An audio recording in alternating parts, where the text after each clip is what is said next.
Okay, so for Halloween 2024, new prop box. I made this last year. Uh, this was the first Picoboo I put in this box last year for the prop I made.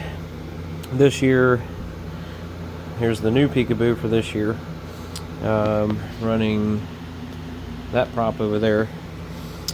So we've got air valve, air pressure regulator, air coming into the box is teed off here.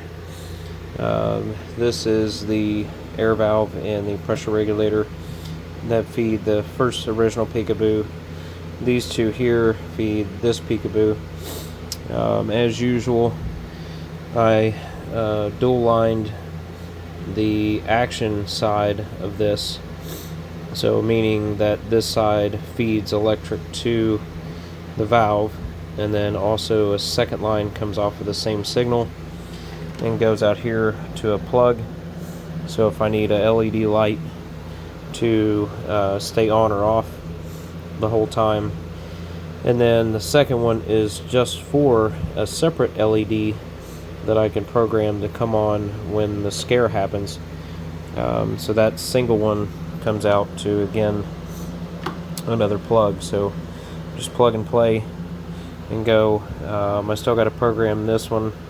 I just got this one in today. Just got done wiring it up. Still got some loose ends to tie up. I gotta tie this air hose to the side of this box here so it's secure. I gotta go to the store and get some more of these clips, but she's almost there. So just little things left. Tie that up, program this box, and we'll be good to go. So if you guys remember, if you see my video, this was the original box. So this is what started it all, and now this box has turned into a kind of a mess, really. There is 3 Picoboos in here, running 4 air valves, 4 pressure regulators. This runs 4 props. 2 of the props run off of the same Picoboo. So when one of the Picoboo activates, it runs 2 of the props at the same time. The other 2 Picoboos have their own prop that run them. And then that's the wonderful mess. Well, organized chaos.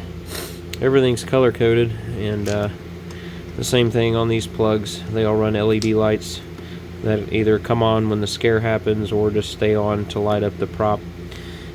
These are all power and audio, because I've got background noise that are programmed into the Picoboo, and then the scare sound when the scare happens, either screaming or yelling or whatever I have programmed on it.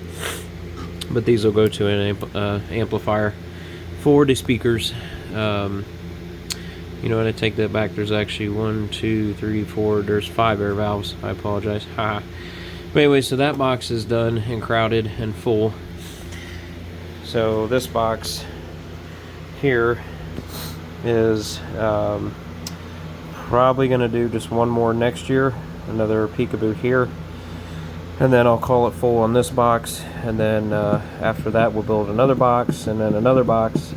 But my goal is to do a new prop every Halloween, so that we keep making the display bigger and bigger and bigger, which is getting harder because I'm running out of ideas for props, and really testing my ingenuity on making these things. So, but it's fun.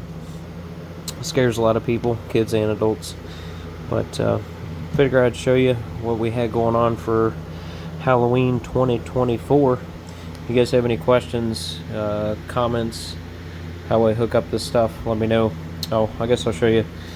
So these, I just really made this look like, because my display is basically a graveyard, an old graveyard. I don't have anything new or clowns or anything, or werewolves or anything like that. It's just strictly graveyard, skeletons, you know, that type of theme. So I just wanted a rough looking box. I don't want anything fancy. I don't want it to look new.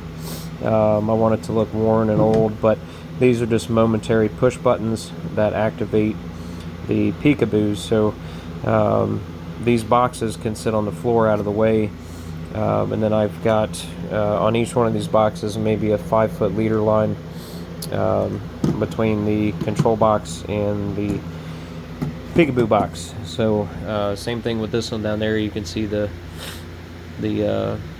controller box with 3 buttons on that one, led away. So the reason I did this, these air valves make a ton of noise when they're activating, and I tried at first, when I first made my first prop, I put this air valve at the prop. I run my air lines to the prop, but all you could hear was the air valve actuating and the air hissing back and forth, and it really kind of took away from the scare effect. It just wasn't working. So when I contained everything in these boxes, put a lid on it, and they're away from the props, so these sit in my garage, the props are out in the yard. If you're standing by these, you can hear the air actuating back and forth, which is fine, but out in the yard where the prop is, you don't hear anything. It's silent. You just see the physical object move, or the skeleton move, which is kind of cool. So it doesn't give you any it doesn't ruin any surprises as to what's going to happen. So it works out pretty good doing it this way. It's just a little complicated, and you got to keep track of what you're doing, what goes where.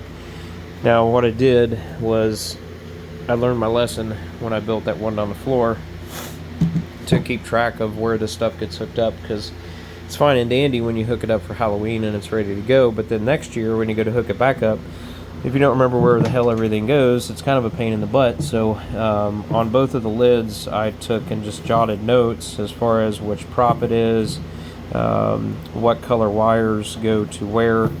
So it pretty much takes the guesswork out of it. So year after year, when I hook these things up, I could just read off of this chart. I know exactly where everything goes, plug and play. So figured you guys would get a kick out of that. If you have any questions or comments, feel free to leave them. I'll respond when I can.